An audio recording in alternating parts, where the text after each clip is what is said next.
Fala galera do Acadêmico News, tudo bom com vocês? Galerinha aí do YouTube, não esqueçam aí de clicar no sininho da notificação, não esqueçam de se inscrever aí no nosso canal e também de curtir aí os nossos vídeos que estamos sempre postando para vocês. Pessoal, no vídeo de hoje a gente vai fazer a resolução do Gabarita Acadêmico News. Então essa prova aí difícil que vocês fizeram, com certeza vocês têm várias dúvidas. E neste vídeo de hoje nós vamos fazer a resolução de cada uma dessas questões e que possivelmente aí vai ajudar você aí a tirar suas dúvidas, beleza? Então bora lá, vamos iniciar mais um vídeo. Pessoal, a primeira questão, ela vem de um tema aí que chama muita atenção dos vestibulandos, que é o tema de cartografia.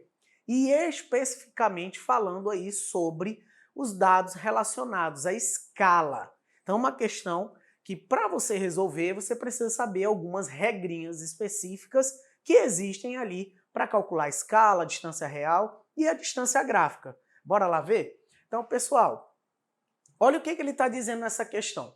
Em um mapa, a distância entre as cidades de Boa Vista e de Manaus é de 10 centímetros. A distância real em linha reta é de aproximadamente 663 quilômetros. Qual a escala adotada nesse caso? Então vamos lá. Primeiro você tem que analisar as variáveis que a questão, o enunciado, ela está te dando. Primeiro, ele fala que a distância gráfica é de 10 centímetros. Essa distância gráfica, usando como variável, a gente vai colocar ela aqui ó, como Dzinho. Então, Dzinho igual a 10 centímetros. A distância real em linha reta é de 663 quilômetros. Então, essa variável eu vou colocar como Dzão, né? A distância real. 663 quilômetros.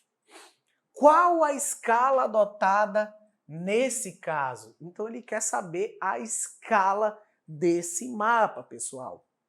Vamos lá.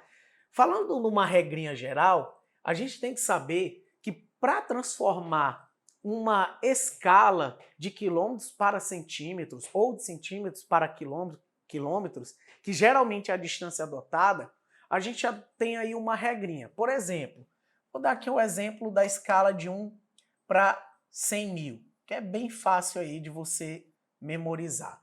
Se eu quero transformar essa escala em quilômetros, basta eu pular 5 casas decimais para a esquerda. Agora, detalhe, para quem não está muito inteirado no assunto, a escala, pessoal, ela é uma representação dessa realidade. O que é esse 1zinho que tem aqui na frente? Ó? Esse 1 é o 1 centímetro no mapa. Já essa outra distância que está aqui, ó, ela está calculada em centímetros. Então, o que é que ela está querendo te passar? Que a cada 1 centímetro no mapa é igual a 100 mil centímetros reais. Então, toda vez que você vê essa representação, ó, com os dois pontinhos aqui e os números após esses dois pontos, significa que ele está te dando ali, na verdade, a distância dentro desse mapa. Então, vamos lá? Para a gente calcular isso aqui é muito fácil. Basta você pular as 5 casas decimais para a esquerda. Ou no caso aí, eu posso cortar os 5 zeros, tá? Mas a maneira correta a gente vai fazer aqui. 1, 2, 3, 4. A gente pulou aí essas 5 casas decimais, né? Na verdade é aqui. 1, 2, 3, 4, 5. Pronto. Corta esses 5 zeros, pessoal. Então agora eu tenho o quê? 1 centímetro no mapa é igual a 1 quilômetro real. Ok? Toda vez que você precisar transformar de centímetros para quilômetros, você pode usar essa regra. A mesma forma que se você precisar transformar de centímetros para quilômetros, você vai fazer o caminho inverso. Você vai adicionar ou 5 zeros ou pular 5 casas decimais para a direita. Vamos lá para a questão. Então ele está te dando ali algumas alternativas. Uns ele está colocando aí a distância em centímetros, né? Quando eu vejo, por exemplo, isso aqui, ó, eu entendo que 1 centímetro no mapa é igual a 6,63 centímetros reais, tá? Outra informação importante, quando ela está em centímetros, não vai aparecer essa unidade de medida em centímetros, porque entende-se que o leitor já sabe que essa distância está em centímetros. E aqui a gente tem algumas formulazinhas para aprender. Eu geralmente uso esse triângulozinho aqui, ó, para ficar mais fácil, para a gente entender como organizar essas variáveis e as suas fórmulas. Então, ele te deu quantas variáveis? Ele te deu a distância gráfica, te deu a distância real e ele quer saber a escala, que é o que a gente quer descobrir, certo? Então, pessoal, eu coloco aqui, ó, Dzão, que é a distância real, o Ezão, que é a escala, e o Dzinho, que é a distância gráfica. Para cada situação, para cada necessidade, você tem uma fórmula diferente. Se a questão te pedir a distância real, você vai fazer o quê? Você vai igualar. Dzão é igual a escala multiplicado pela distância gráfica. Essa fórmula é usada na distância real, se for para descobrir essa distância real. Se eu quiser descobrir a escala, que é o caso da nossa questão, que é a fórmula que a gente vai usar, você vai pegar o Ezão, colocar a distância real lá em cima, dividir a distância real pela distância gráfica. Então aqui você já tem outra formulazinha, que é da escala. E por último, tem a formulazinha da distância gráfica, que é a distância real dividido pela escala. Então essa aqui é a fórmula da distância gráfica. Ok? Isso aqui é só um bônus que eu estou colocando para vocês. Agora vamos lá, vamos fazer essa substituição. Você já sabe que a fórmula a ser utilizada é a da escala, então a gente substitui. A gente viu aqui que Dzão está igual a 663 quilômetros, certo? Vai dividir por quem? Por essa distância gráfica, que é 10 centímetros. Então a gente tem aqui os 10 centímetros, tá?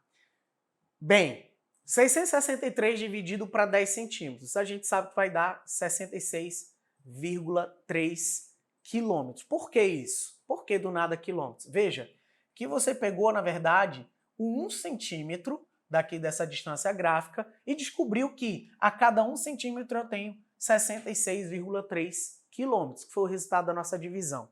Bem, tu achou a resposta? Não achou. Então, o que tu vai ter que fazer? Lembra que tem um número quebrado aqui, esse vírgula 3? E lembra da regra dos 5 zeros? Ou as 5 casas decimais para a direita, que é o que a gente vai ter que fazer?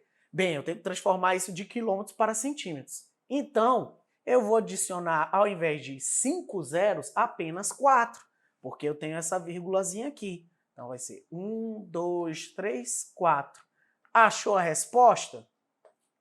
Mais ou menos, né? Para deixar certinho, você tem que igualar a escala a 6.630.000. Tá? 1 centímetro no mapa equivale a 6.630.000 centímetros reais. Então, a nossa alternativa correta é a letra D.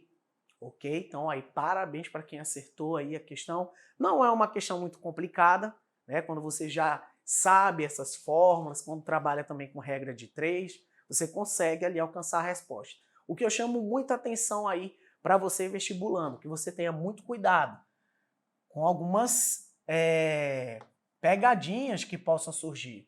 Então, ele pode colocar ali, ó, 6.630.000 quilômetros, o que, logicamente, não seria a alternativa correta, se estivesse em quilômetros. Muito cuidado com isso. Aqui ele está sozinho, ó, não tem esses quilômetros, então significa que 1 centímetro no mapa é igual a 6.630.000 centímetros, ok? Então, só essa atenção, só esse cuidado com esse tipo de questão que geralmente o pessoal ali acaba vacilando, né? Não vai ser o caso de vocês, porque agora vocês já sabem, né, galera? Vamos para a questão 2.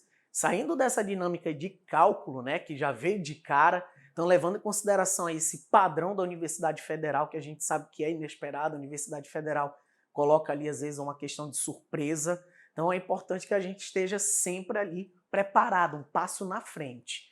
Olha essa questão aqui, galera. Essa questão, ela vem falando da construção da BR-174 numa região do estado de Roraima. E aqui você tem que fazer, na verdade, uma análise tanto da questão da vegetação quanto do relevo do estado de Roraima. Então ela é bem específica. Os sapientes engenheiros que construíram a BR pensaram em fazer um retão, cortando os alagados que viria a ser o parque. Depois de 40 quilômetros de aterros, caixas de empréstimo e bueiros, perceberam que não iria funcionar e mudaram o trajeto da BR. O trecho abandonado ficou conhecido como Estrada Perdida e é um bom exemplo de como o dinheiro público foi e continua sendo gasto. Entretanto, criou um acesso ao Parna e é a melhor forma de acessar as campinaranas tão características do Viruá, que de outra forma são quase inacessíveis. O texto acima refere-se a uma importante paisagem natural do estado de Roraima. Marque a alternativa que está associada ao texto. Então, você tem que entender, tem um conhecimento sobre as regiões do estado de Roraima, né, as características físicas desse estado, principalmente em relevo e hidrografia. E a vegetação também, tá? Então, a letra A, formado por relevo tabular, trabalhado em rochas sedimentares e metasedimentares antigas do Grupo Roraima, apresentando encostas escarpadas do tipo Monte Roraima ou em alguns sistemas ravinados tipo Serra do Sol, características encontradas no Planalto Sedimentar Roraima. Bem, pela característica que você já leu ali no enunciado, o que ele vem colocando de informação? É uma região que é alagada. Então não se encaixa no perfil de uma região de planalto. Então uma região de planalto é elevada, tem serras, não se encaixa na letra A. Então a partir daí você vai eliminando essas alternativas. Na B, fala o seguinte, a enorme área coberta por areias e hoje sujeita a inundações, opa, olha só, falou de alagados, citou aqui também inundações, na bacia do Baixo Rio Branco, que se estende até o Rio Negro, forma o Pantanal Setentrional Roraimense, bem menos conhecido que seu primo matogrossense, mas não menos importante ou interessante. Olha só, ele fala dessa região que está cortando um parque, que é o Parque Nacional do Viruá. Então, na hora, você vai fazer essa associação, Parque Nacional do Viruá. É no Parque Nacional do Viruá, localizado no sul do estado de Roraima, que você vai ter o Pantanal Setentrional, que é uma região alagada ali ao longo do ano, tá? Então a alternativa B, ela se encaixa perfeitamente no contexto desse enunciado que foi passado aí para vocês nessa questão. As outras, ó, a letra C fala de planalto residual. Então o planalto está excluído, né? Que já que citamos que é uma região alagada. Quem mais aqui? Relevo tabular, associado também geralmente a planaltos, então dava para excluir essa alternativa D também. Letra E, fala de planalto também, ó, planalto interflúvio, é um divisor de águas, uma região elevada, então não se encaixa no que está pedindo aí nessa questão. Então assim, a resolução, você pegando esses detalhes, fica até mais simplificada.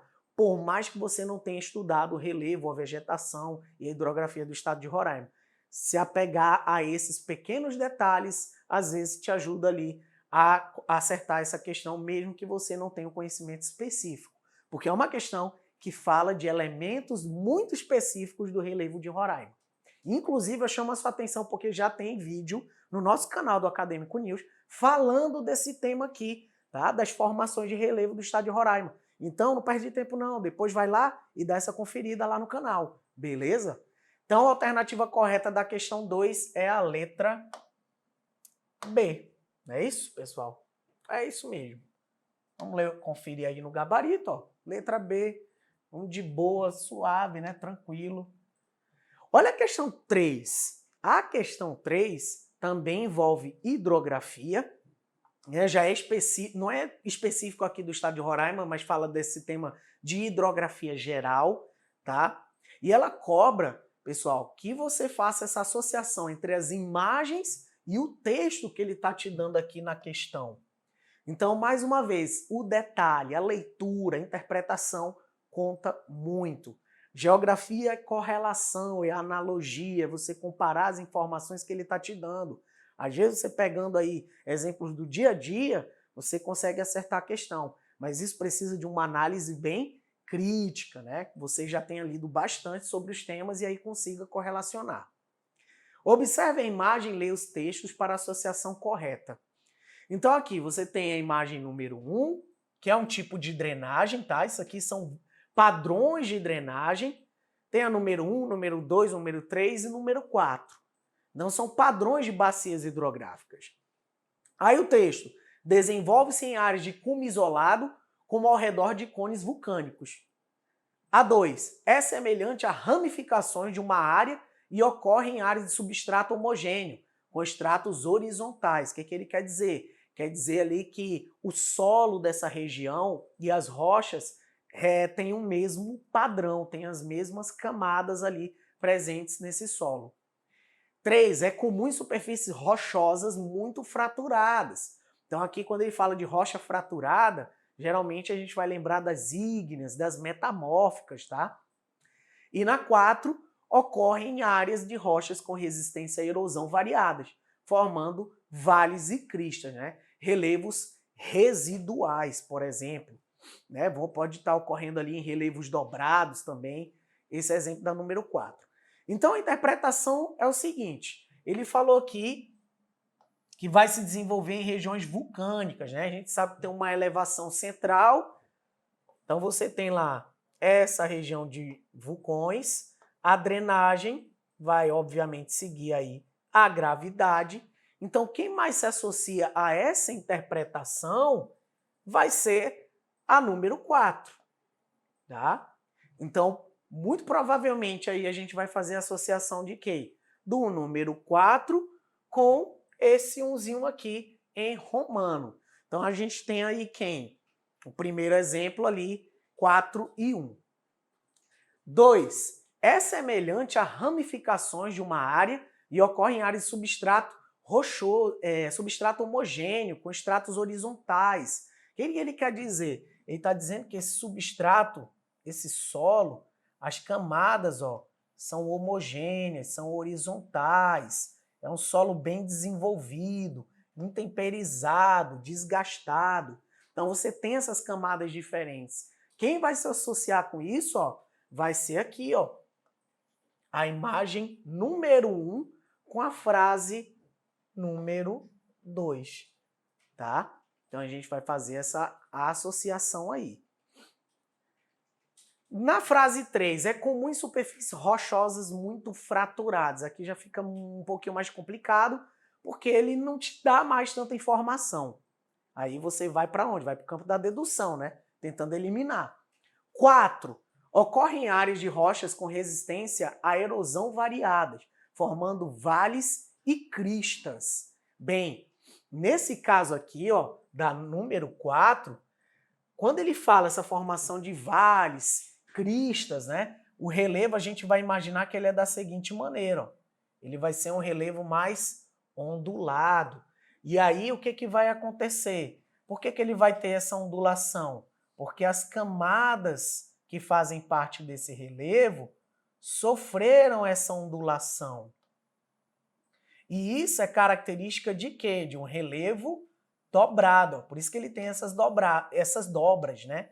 Então esse relevo dobrado, ele é característico de regiões que ocorreram dobramentos. Então quem que vai se encaixar perfeitamente nesse contexto? Vai ser a minha imagem número 2. Perceba ali como é que é o perfil da hidrografia, ó. Ele vai formando treliças, que é o nome desse tipo de padrão de drenagem, tá? Um padrão em treliça. Quem já viu aí as obras, né? Já trabalhou com obras, com certeza já viu esse padrão ali das treliças. Então, por isso que é chamada de padrão drenagem treliça. Nessa número 1, por exemplo, que eu nem citei, né? O padrão aqui é dendrítico ou drenagem dendrítica. Na número 3, perceba o padrão dela, ó. O que te lembra isso aqui, ó? Esse padrão ele é mais retangular. Então a drenagem aqui ela é chamada de retangular. Tá? E a número 4, ó, que é a do vulcão, perceba que ela se irradia. Então a drenagem ela é radial. Ok, pessoal? Então, qual a nossa sequência correta aí? A gente tem a número 1 associada com 2. O número 2, essa drenagem treliça, ela vai estar associada com a frase número 4.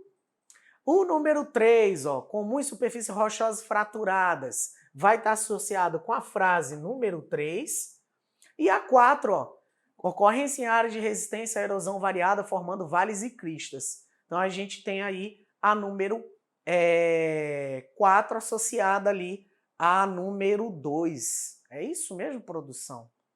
E agora até aqui eu me perdi, mas é isso mesmo. Né? Vamos lá, vamos anotar certinho aqui. Número 1 está associado com 4. A número 2 associada com a número 1.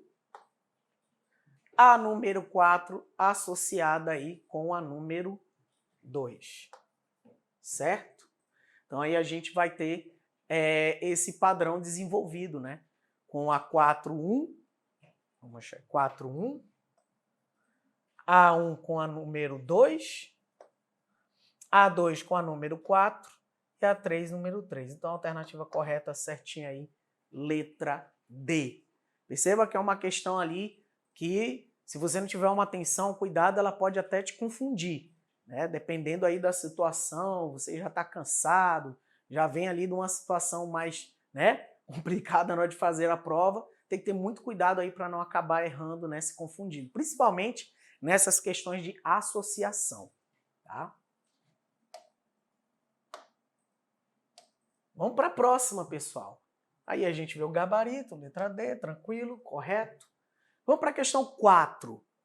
A questão 4 já muda completamente essa temática ali, sai de cartografia, sai de vegetação, de relevo e vem abordar a questão energética. Então você percebe que a nossa prova ela foi bem diversificada, né? Levando em consideração diversos temas aí que podem ser abordados tanto na prova da UE quanto da Universidade Federal de Roraima. Então, olha só, ele diz, a nossa forma de vida precisa de cada vez mais watts para funcionar. As últimas estimativas da Agência Internacional de Energia, publicadas no final de 2019, vaticinam o aumento da demanda global de energia entre 25% e 30% até 2040. O que em uma economia dependente do carvão e do petróleo significaria mais CO2, né, dióxido de carbono, e o agravamento das mudanças climáticas. Porém, a descarbonização do planeta nos propõe a um mundo diferente até 2050, mais acessível, eficiente e sustentável, e movido por energias limpas como hidrogênio verde. Então ele vem com esse texto fazendo essa interpretação, né?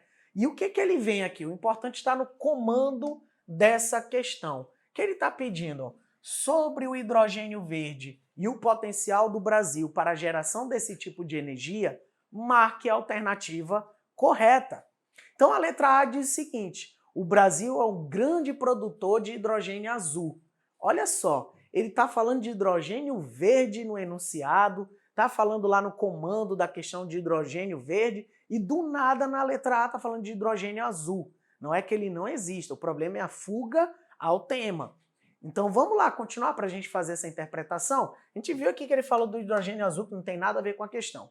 Obtido a partir da queima de combustíveis fósseis, como gás natural e carvão mineral, seguida da captura e do armazenamento de carbono emitido no processo, conhecido como gás descarbonizado ou gás de baixo carbono, o hidrogênio azul é considerado uma fonte de energia limpa, apesar de existirem controvérsias. Bem, a afirmação sobre hidrogênio azul, ela está correta. O que está incorreto aqui? Falou que o Brasil é um grande produtor de hidrogênio azul, que não é, e outro detalhe, a fuga ao tema. Estamos falando de hidrogênio verde e não de azul. B. Em razão de sua dimensão continental e particularidades regionais, o Brasil apresenta um enorme potencial para a produção de hidrogênio verde, gerado a partir de fontes renováveis e com aproveitamento de biomassa e instalação de parques de energia eólica e solar, entre outros. Então, olha só, qual a vantagem do nosso país na geração de hidrogênio verde? Por que o Brasil ele surge como um grande protagonista, pessoal? Porque o nosso país, a matriz elétrica dele é focada, é pautada principalmente em quê? Combustíveis renováveis, fontes de energia renováveis. Então, você tem a hidráulica, você tem a energia solar, você tem a energia eólica, a biomassa. Então, o nosso país, entre as grandes economias, é o país com maior potencial para a geração desse hidrogênio verde, né? Porque para fazer a separação dessas moléculas, você gasta muita energia. Então, até a forma que você extrai ou produz essa energia também entra nessa conta. Então, no caso do hidrogênio azul, qual o problema dele? Para gerar essa separação de moléculas, você precisa de combustíveis fósseis. No caso do Brasil, como a nossa matriz elétrica ela é verde, você tem uma menor emissão de dióxido de carbono, então é mais limpo. Então, a alternativa B se encaixa perfeitamente no contexto do nosso país, pessoal. Vamos ver as outras aí, a gente já sabe que é a letra B, já vou marcar aqui, para que vocês já saibam. Vamos ver o que tem de erro nas outras? Bora lá? Então a letra C fala o seguinte: o Brasil tem grande potencial para ser um dos maiores produtores de hidrogênio verde do mundo, verdade, devido às suas vantagens naturais associadas a uma matriz elétrica predominantemente não renovável. Aqui é que está o erro. A nossa matriz elétrica ela é renovável, como já falei anteriormente. Letra D. Atualmente o Brasil já fabrica o hidrogênio verde e possui outros projetos em andamento. Um estudo internacional feito pela consultoria alemã, Roland Berger, aponta que o Brasil é o maior produtor mundial de hidrogênio. Aqui está muito vago, né? O Brasil ainda não se encaixa, né? Ainda não está nesse rol de maiores produtores. Ele tem potencial, principalmente para o hidrogênio verde. E letra E. Pelo fato do Brasil possuir uma matriz elétrica majoritariamente composta por combustíveis fósseis, olha o outro erro aqui. Então, a gente, eliminando as outras alternativas aí, conseguiu chegar na letra B. Agora falta só a gente conferir aqui no gabarito. Letra B, né? Tranquilo. Vamos para a quinta questão. A quinta questão, pessoal, ela vem falando aí de um processo, né, que vem mudando ali o contexto do mercado de trabalho nos últimos anos, que é o uso do ChatGPT. Novo paradigma da tecnologia. O ChatGPT, inteligência artificial, lançado em novembro do ano passado, vem levantando preocupações acerca de seu impacto sobre o mercado de trabalho. O economista, professor da FEA-USP e presidente do Conselho de Emprego e Relações de Trabalho do FEComércio São Paulo, classifica essa questão como uma pergunta de $1 trilhão, mas avalia que o saldo da ferramenta será positivo para a geração de empregos no longo prazo, embora não sem antes causar um baque inicial de destruição de postos de trabalho. As tecnologias, quando destroem, elas também criam novos empregos. Agora, a destruição é rápida e visível. Ele avalia que o Brasil tem um longo caminho para avançar na digitalização do mercado de trabalho, uma vez que, no país, o desemprego convive com a falta de mão de obra qualificada. O economista defende a capacitação como saída, inclusive com incentivo de políticas públicas.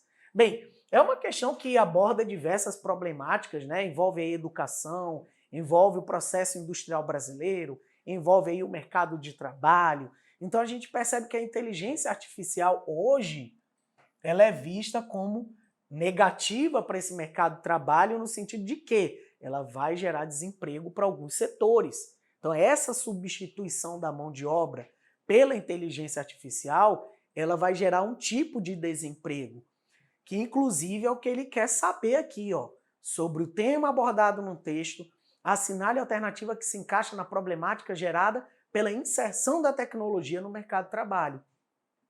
Ele fala que a saída para isso é o quê? Investir na qualificação, na mão de obra qualificada, para que a mão de obra não seja substituída pela tecnologia. Bem, esse processo, ele nos remete também ao que a gente chama de toyotismo. Então foi lá no processo de produção do toyotismo que a gente começa a ver a substituição do homem pela máquina. E esse processo, ele gera o que a gente chama de desemprego estrutural, que é a letra A. Esse desemprego estrutural, ele ocorre quando as pessoas começam a perder as suas oportunidades no mercado de trabalho, sendo substituídas pelas máquinas, ou mais recente agora, pela inteligência artificial, tá?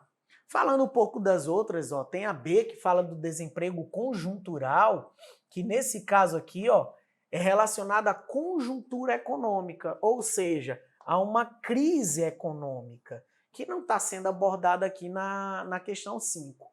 Então a gente vê aqui a tecnologia, na letra A, que é o que está sendo pedido na questão. Aí vem letra C, que não tem nada a ver, população economicamente ativa, não é essa a problemática que ele está trabalhando. Bônus demográfico também não é uma problemática que ele está trabalhando aqui. E geração nem também não é uma problemática que está sendo trabalhada. Então, o que é a população economicamente ativa, por exemplo? É aquela que vai estar trabalhando, gerando renda.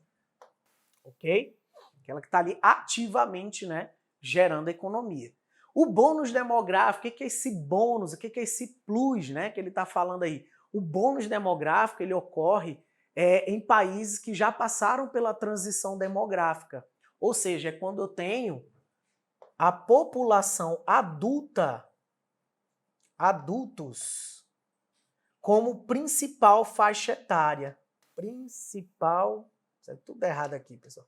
Principal faixa etária. Ok? Então, é o maior grupo etário. Isso é muito bom para o país. Por que isso é muito bom? Quando eu tenho mais adultos, significa que eu tenho uma população economicamente ativa maior. E isso significa que eu posso gerar um maior crescimento econômico. Mais pessoas aptas a trabalhar, maior crescimento econômico. Pelo menos isso em teoria, tá?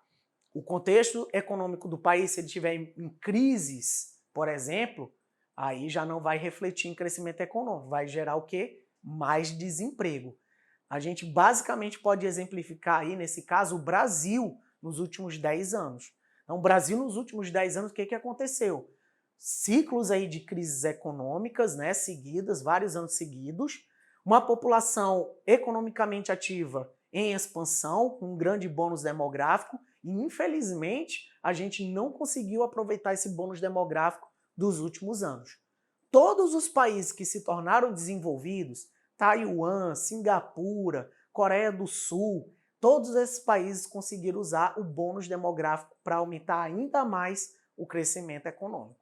Por isso que é importante aí o Brasil também seguir esse caminho, né, de gerar desemprego cada vez mais baixo, né, reduzir essa questão do desemprego para acelerar esse crescimento econômico. E o que é essa geração nem trabalha, nem estuda, nem faz nada, tá? Cuidado, não vai dizer, eu sou assim também, professor. Não, não é. Se você está estudando, você de alguma maneira está buscando uma perspectiva, tá? Então, é aquela parte da população que geralmente está ali no contexto da PEA, poderiam estar trabalhando, poderiam estar gerando capital, né? Aumentando o crescimento econômico brasileiro, mas por opção, muitas das vezes, as pessoas não querem, por N motivos, tá? Pode ser por opção, ou também, às vezes, não é por opção, por alguma situação que a pessoa está passando. mas ela não quer estudar, não quer trabalhar, não quer fazer nada, tá? Essa é a geração nem. E aí, a alternativa A, como a gente já sabe, era correta, já marquei para vocês. Vamos para a questão 6, né? Já estamos na parte final aí da nossa provinha. Então, em 2017, o Poder Executivo anunciou o Plano para Revitalizar a Área Especial de Interesse Social Caetano Filho, conhecida como Beiral, e transformá-la no Parque do Rio Branco. A obra, inaugurada em 2020, custou 134 milhões aos cofres públicos. Para a construção, houve a desapropriação de casas com a proposta de que as famílias fossem indenizadas. Sobre o processo de remodelação urbana, onde ocorreu uma valorização do espaço urbano em Boa Vista, analise as alternativas abaixo e marque o conceito que se aplica ao processo que ocorreu no antigo bairro Caetano Filho, que na verdade não era um bairro, né? Ele fazia parte de uma região aqui do centro de Boa Vista e também do bairro São Vicente, né? Ele era um pedaço ali entre esses dois bairros. Tá? E o que aconteceu para a gente contextualizar, né? Principalmente para quem não é do estado de Roraima, que chegou recentemente. Essa região ela tinha diversos problemas sociais. É uma região muito próxima do centro de Boa Vista. Você tinha problema com tráfico de drogas, prostituição. E no período chuvoso, quando o rio, né, enchia, o que acontecia? Essa região, que é uma área de várzea, no período chuvoso ficava debaixo d'água. Então era repetidas as vezes, né, ao longo de todos os anos, no meio do ano, principalmente ali em junho e julho, quando o rio estava mais cheio, essa população tinha que sair desse local, porque ficava tudo debaixo d'água.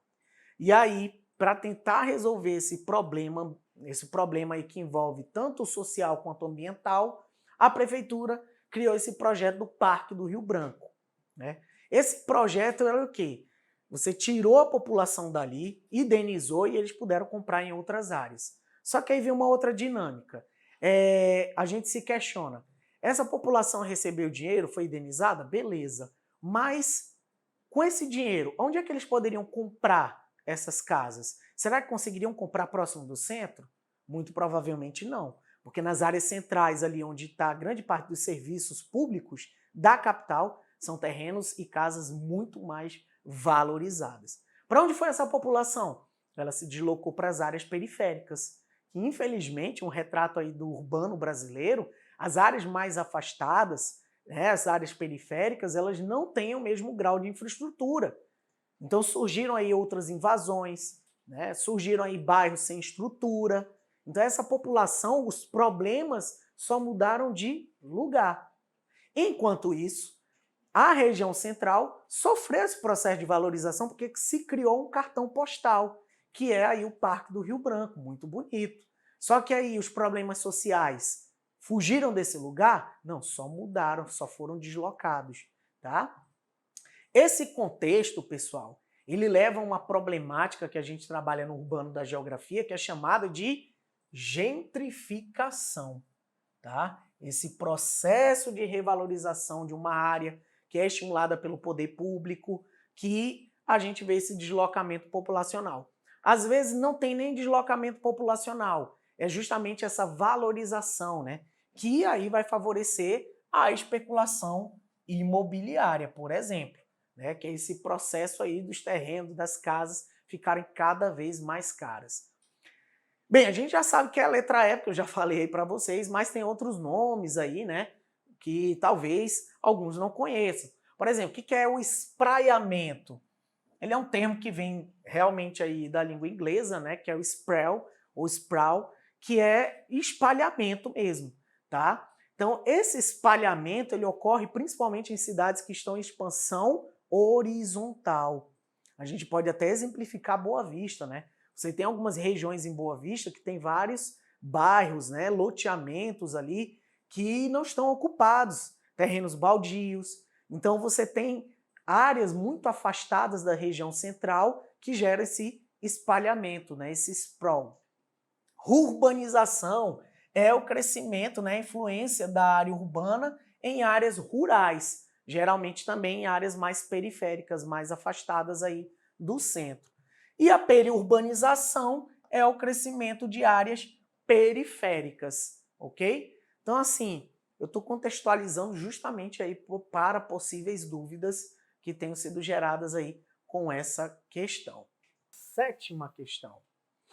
E aqui já entra no contexto de atualidades, né, que é também muito abordado aí pela prova da Universidade Federal e pela prova da UE. É muito interessante que você esteja acompanhando os noticiários, né, os fatos marcantes que estão ocorrendo aí ao longo do final do ano passado e até agora o meio do ano, né? E provavelmente eles vão usar isso como referência, né, essas notícias dos últimos meses como referência para essas questões. Iniciou na sexta-feira, dia 23 de junho de 2023, uma rebelião contra o governo do presidente da Rússia, Vladimir Putin. O líder dos mercenários, Prigozhin, de 62 anos, declarou guerra ao alto comando militar russo e acusou o ministro da Defesa da Rússia, Sergei Shoigu, de ter bombardeado um acampamento do grupo que estava estacionado no fronte da guerra com a Ucrânia. No final deste sábado, houve o recuo de todas as partes envolvidas e ficou afastada a hipótese de o Levante derrubar o Putin. O grupo de mercenários que iniciou uma rebelião contra o governo Putin é chamado de... Então ele quer saber aí uma notícia bem atual do ano de 2023. Que grupo é esse que fez esse levante militar contra o Putin? Então quem marcou aí? Letra C, que é o Grupo Wagner, acertou. Tá? O Grupo Wagner, ele é um grupo de mercenários, né, que trabalha ali em parceria com as forças militares da Rússia, né? Inclusive ali estão ali atuando na Síria, né, no Afeganistão. Então eles já atuaram em várias regiões em frontes de guerra onde a Rússia está presente. Lembrando, a Rússia ela está presente em várias regiões ali, principalmente no contexto ali do Oriente Médio e até no continente africano, nesses conflitos, porque lembre-se que ela é membro do Conselho de Segurança da ONU. Então, grande parte desses países que estão envolvidos em guerras, eles são países que são membros do Conselho de Segurança da ONU. Rapidamente aí, a gente tem quem nesse Conselho de Segurança? São membros permanentes, tá? Nunca podem sair, não podem ser mudados. Estados Unidos, a Rússia, a Grã-Bretanha, a França e a China. Então são 5 membros permanentes do Conselho de Segurança. Então não à toa, quando você ouve falar de algum conflito, sempre são essas nações que estão envolvidas. Por quê? Eles são o grupo mais importante dentro da ONU, tá? E ali tinha outras alternativas, né? Como é o Batalhão de Azov, o Regimento de Azov, ele colocou ali no contexto também da guerra Ucrânia e Rússia, né? Que está bem recente, bem atual. O Talibã, por exemplo, que não tem nada a ver com esse conflito, que está ali relacionado ao Afeganistão. O Estado Islâmico também não tem nada a ver com esse conflito. Então, quem poderia confundir aí era principalmente o Batalhão de Azov, né? Só que ele é do lado ucraniano, que inclusive o Putin usou muitos argumentos aí para combater esse Batalhão de Azov, que estaria perseguindo a população russa dentro da Ucrânia, tá? Mas aí, galera, a alternativa correta é o Grupo Wagner, letra C. Vamos para a penúltima questão, né? A questão 8. Estados Unidos, Reino Unido e Austrália revelaram nesta semana novos detalhes do Pacto de Segurança, uma tentativa de fazer frente à crescente influência da China na região do Indo-Pacífico, causando imediata reação de Pequim. A Casa Branca comunicou que os Estados Unidos venderão 3 submarinos nucleares à Austrália no início da década de 2030 e que mais 2 poderão ser vendidos se for necessário. Esta é a segunda vez que os Estados Unidos compartilham sua tecnologia de propulsão nuclear de submarinos. O outro parceiro é o Reino Unido.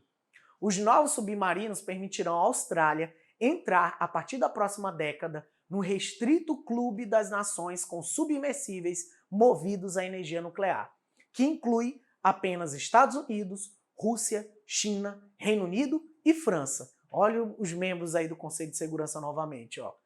E a Índia, que não faz parte do Conselho de Segurança, né? Então, são poucos países que dominam essa tecnologia. Sobre a aliança militar, que foi criada para enfrentar a expansão chinesa, o nome dessa aliança militar é, olha só, essa aliança, pessoal, na verdade, ela reúne as siglas das principais nações. Por exemplo, ele pega aqui Austrália, Reino Unido, né?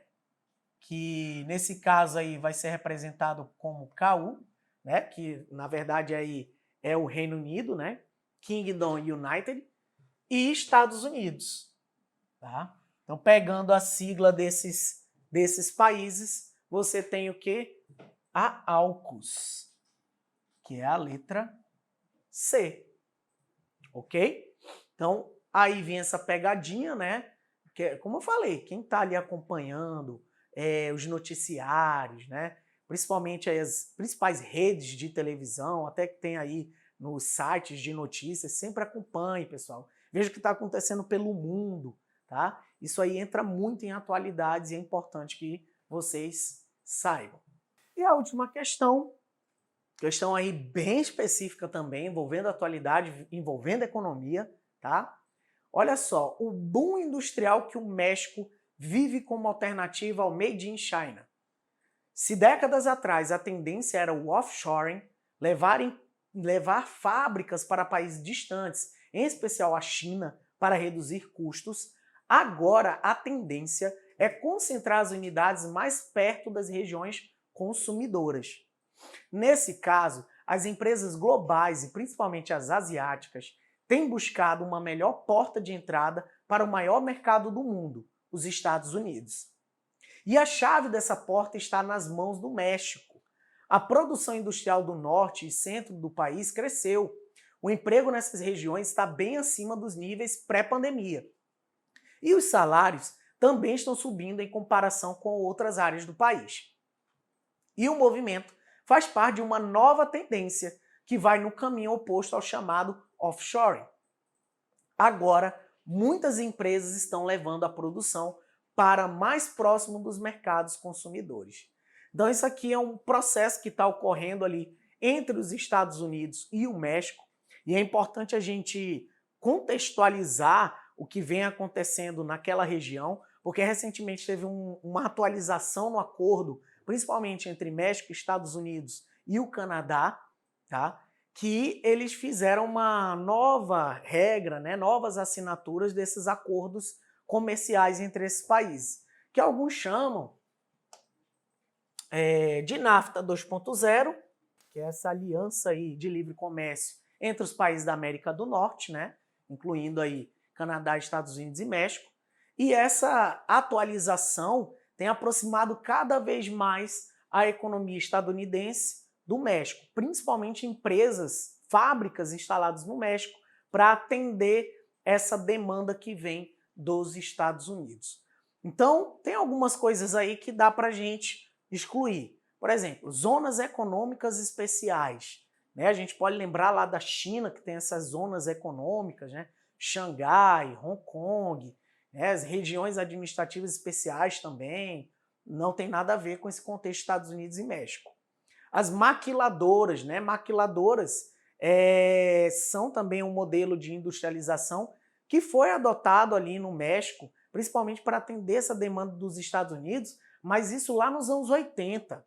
Então não está no contexto atual. Elimina a letra D. A letra C fala da Divisão Internacional do Trabalho, que está fugindo do tema, né?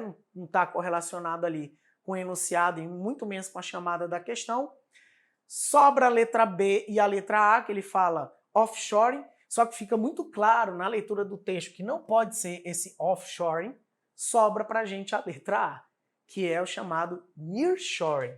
Então, esse modelo industrial que está ocorrendo no México, principalmente por influência do mercado consumidor dos Estados Unidos, é chamado de nearshoring. Então, muita atenção nisso aqui, pessoal. É um tema bem atual, tá? Que está ali no constante na mídia dos Estados Unidos, na região ali da América do Norte, que também pode ser um tema explorado, tá? Vindo da Universidade Federal, como eu falei, tudo pode acontecer, tudo pode aparecer. Então, o importante é a gente estar cada vez mais preparado, cada vez mais um passo à frente. Pessoal, é isso. Espero que vocês tenham gostado, que vocês tenham aproveitado muito aí a nossa resolução. Não esqueça de acompanhar os nossos outros vídeos que temos aí no canal do Acadêmico News. Não esqueça de dar aquela curtida, né? E também ativar o sininho de notificação. É isso. Valeu. Tchau, tchau.